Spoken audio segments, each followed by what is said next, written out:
Hello! In this presentation, we will be leveraging the film The Devil Wears Prada to discuss and apply learnings pertaining to complex adaptive systems and complex responsive processes. My name is Leslie Smith. I graduated from Texas A&M University with my Bachelor's of Business Administration in May of 2015. I am currently pursuing my Master's of Business Administration from Texas State University with an anticipated graduation date in December of 2023. I spent the last 8 years of my career working in technology teams across various industries, including oil and gas, software development, and financial services. In my career, I've either participated in or was a first-hand observer of several organizations attempting to alter their strategies as they encountered significant inflection points such as mergers, acquisitions, leadership changes, and scaling to align with market demand. I've been able to apply several concepts learned in this Human Systems in the Workplace course to first-hand experiences. As I mentioned today, I will be using the 2006 film titled The Devil Wears Prada to demonstrate key concepts of both complex adaptive systems and complex responsive processes. I chose The Devil Wears Prada because it features a powerful female lead and a very cutthroat fashion industry. Throughout the film, there are also several life lessons presented to viewers that are quite debatable and worth pondering. Our agenda for today includes the following: a brief overview of the film The Devil Wears Prada, including an introduction of the main characters and the storyline. For those of you who haven't seen the film, I will be spoiling the ending for you. Next, we will walk through an application of complex adaptive systems and how we see pieces of this theory are highlighted in the film, including system agents, fitness landscape, point attractors, and emergence. We will also discuss the application of complex responsive processes as it relates to power dynamics, inclusivity, and knowledge sharing. Lastly, we will conclude with some final thoughts and analysis. So, let's get started. I'd like to introduce you to the film's villain, Miranda Priestley. She's the editor-in-chief of Runway magazine. She's driven, she's demanding, and she has an intolerance for incompetence. Her opinion not only dominates Runway magazine, but she also dominates the entire fashion industry. Next, I'd like you to meet Andrea or Andy Sachs. Andy recently graduated from Northwestern State University, and she's an aspiring journalist. Andy was hired as Miranda's second assistant at Runway magazine. She's brand new, and we will see her evolve throughout the film. Next, let's welcome Nigel, a dedicated and knowledgeable stylist at Runway magazine. He is the right hand of Miranda Priestley, and he's deeply entrenched in runway culture as he is a veteran of 15 years.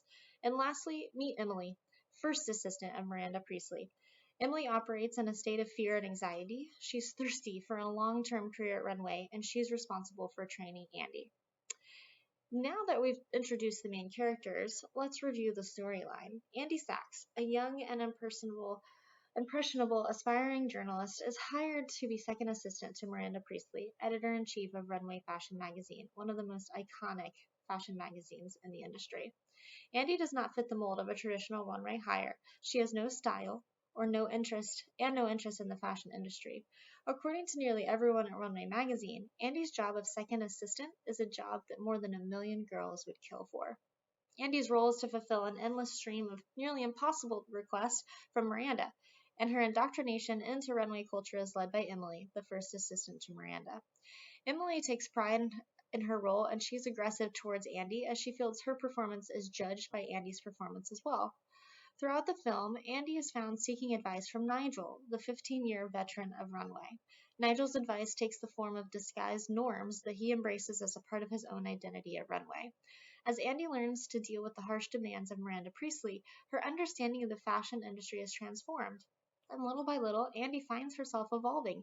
Not only her fashion sense and the outfits change, but also her actions, her confidence level, and her behaviors. At one point in the film, Miranda requires that Andy inform Emily that Emily cannot attend the largest, most important event in fashion, the Paris Fashion Show. Andy knows that Emily has been nearly starving herself to death for months to attend this Paris Fashion Show, and it means everything to Emily. Unfortunately, Andy does comply to Miranda's demand and takes Emily's place at the show, thus devastating Emily. The film concludes with Miranda and Andy in Paris. Andy catches wind of a plot to dethrone Miranda as the editor-in-chief of Runway, and Andy makes several attempts to warn and protect Miranda. However, Miranda was already aware of the plot to replace her and executed her own plan to secure her role, thus slighting Nigel of a role he had been working hard to achieve. Miranda chose to sacrifice Nigel in a move to save herself, very similar to what Miranda required Andy to do to Emily regarding Paris. In one of the final scenes, Miranda reveals to Andy that she sees a great deal of herself in Andy. Reflecting deeply on Miranda's comment and her evolution at Runway, Andy chooses to walk away from Miranda and Runway. Now, according to the theory of complex adaptive systems, we are individual agents following local, simple rules resulting in emergent complexity. As we examine the film The Devil Wears Prada under this lens, we'll explore system agents, feedback loops, simple rules, fitness landscape, point attractors, and emergence. Let's dig in. The system agents in the film The Devil Wears Prada consist of Emily, Nigel, Andy, and of course Miranda Priestley. Each system agent has his or her own goals. For example, Emily wants to be promoted, Nigel wants to achieve greater autonomy and design freedom, Miranda wants to keep her position of authority as the editor-in-chief of Runway, and Andy just wants to survive so that she can become a great writer at any magazine she fancies. Each system agent interacts with each other, serving to enforce or question the system and its norms. When discussing complex adaptive systems, it's worth drawing attention to point attractors. A point attractor is simply a state of stability which a complex system moves towards over time. A point attractor can emerge from ordered behavior that is created through self-organization, adherence to simple rules, and feedback. A point attractor is a state of equilibrium in which the system is stable. In The Devil Wears Prada, the point attractor is centralized power and hierarchy represented and embodied by none other than Miranda Priestley. As the embodiment of a point attractor, the power held by Miranda Priestley shapes the interactions across Runway, as her expectations go a long way in forming new norms and preserving existing norms. Throughout the film, we hear several statements describing Miranda's ability to influence, such as, "She's a legend. Her opinion is the only one that matters, and no one questions Miranda." These statements have transformed into norms or simple rules that agents within the system follow, enforced through feedback loops. Agents such as Emily serve to reinforce these rules by providing feedback, which is typically harsh and critical, to Andy, as Emily believes as she follows the rules, she will be promoted and rewarded by the system. Emily's behavior and actions not only serve to co-create the emergence of a reinforced hierarchy, but also facilitate the transformation of other system agents like Andy. The ability to comply with Miranda's demands and operate in a Miranda-approved manner creates a state of stability, ensuring the continued stability of power and equilibrium. The established hierarchy influences and acts as a constraint on the behaviors of system agents. In other words, the point attractor shapes Emily and Andy's decision-making, choice structure, and their work behavior. As the interactions are occurring locally, the outcome of this social interaction can be described as emergence. With the organization of Runway magazine, the actors of the system and the actions of the system agents serve to form a creative organization that produces opinions and ideas capable of shaping and morphing the entire fashion industry. We're talking emergence on a large scale with this example. Although we see subcultures form through self-organization in the film, the larger example of emergence is the evolution of the fashion industry and how the industry is defined, shaped, and manipulated through the interplay of system agents and groupings of these agents like Runway. When discussing emergence, it's also really important to consider nonlinearity. Even the smallest interactions Miranda has with designers shape the future of the fashion industry. There are disproportional effects of micro-interactions such as these. Emergence is about the whole being more than the sum of its parts that cannot be predicted by completing an analysis of each part on its own. In the aggressive and hyper-competitive fashion industry, the concept of fitness landscape and how this can be applied to the film is really worth analyzing. When looking at fitness landscapes, we know that the peaks or the highest points represent high fitness, success, and achievement, while low fitness is represented by valleys. Miranda is arguably on a high peak, as she has resource control and power. As we discussed earlier, at one point, Miranda's fitness was in jeopardy as she was potentially going to be replaced as editor-in-chief in Runway. However, Miranda was able to defend her position, using her resources to deflect her loss of power and remain in a position of high fitness. Other characters, such as Nigel, Emily, and Andy, are observed as enduring changes to their fitness levels as well. Let's look at Andy. Andy begins in a position of relatively low fitness, as she's the assistant to Miranda. As she is new, she does not fit or conform to the expected behaviors or norms. However, throughout the film, she's able to gain Miranda's approval. and her fitness increases. In other words, Andy evolves, and through adaptation, her success increases. Andy faced many challenges and skillfully maneuvered her way through those challenges to achieve higher fitness, therefore opening up greater opportunities for herself, including power and resources. Next, we have Emily. Emily is going in the opposite direction as she's seen traveling from a peak into a valley.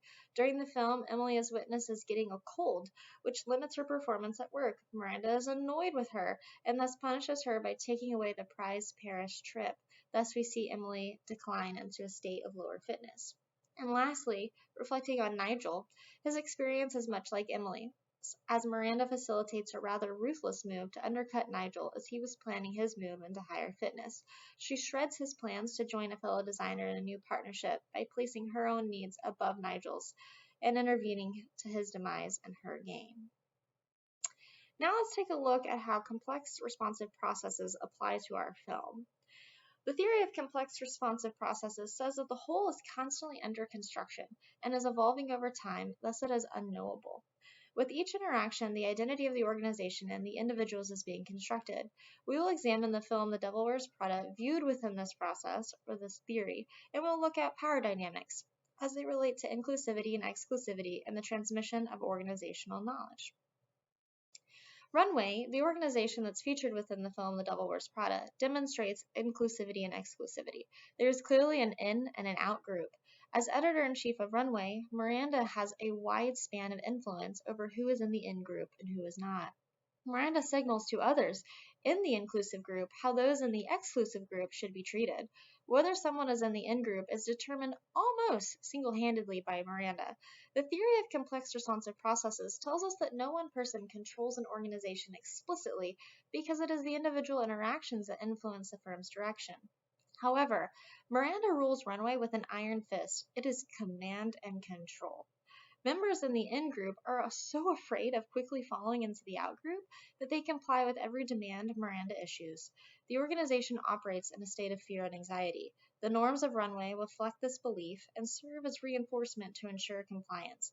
Members in the in group receive access to rewards, opportunities, and are accepted by Miranda. Members of the out group do not have access to these benefits.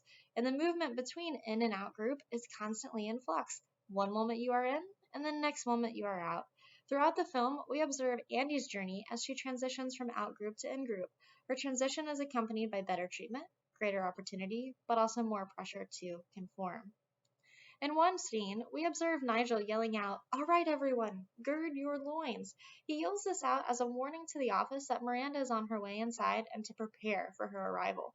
We see the nervous system of the organization come alive as every person is frantically preparing for Miranda's arrival.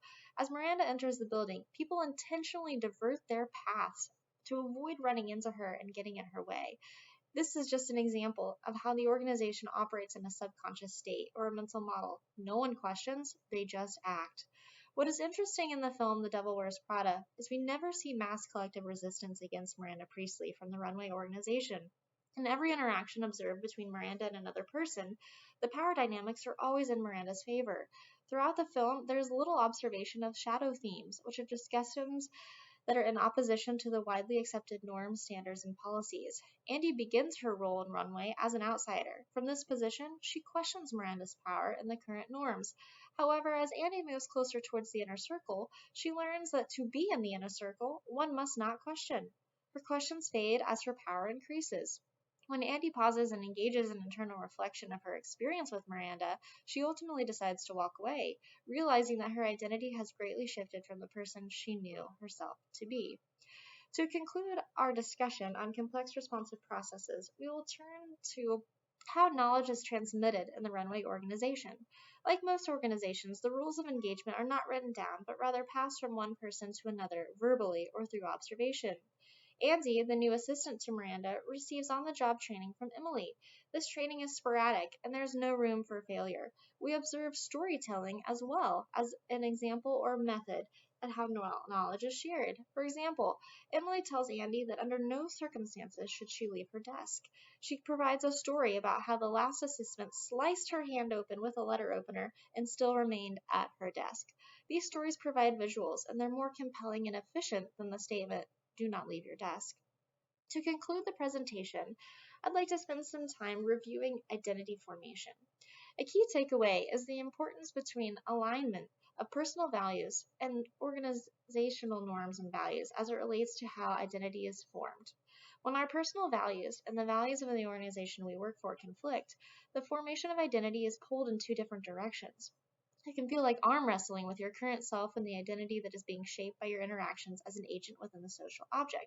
We saw evidence of this as Andy wrestled with the decisions she was making at work as her personal power increased and she moved closer towards the inner circle. We can contrast this misalignment to the ideal state. There is an alignment between personal values and organizational values. Here, your identity is not being challenged, only complemented. In other words, your identity is reinforced by the norms of the organization. This can be both comforting and fulfilling. The analogy here is looking in the mirror and seeing a familiar face looking back at you. In creating this presentation, the following sources should be recognized. From the Journal of Community Psychology, Boyd and Larson's article entitled Organizational Cultures That Support Community, and from Human Resource Management, Burke and Morley's article titled Toward a Non-Organizational Theory of Human Resource Management. I also leveraged our textbook by Stacy and Morals. Thank you so much for your time and attention. I hope this presentation has aided your understanding of both complex adaptive systems and complex responsive processes.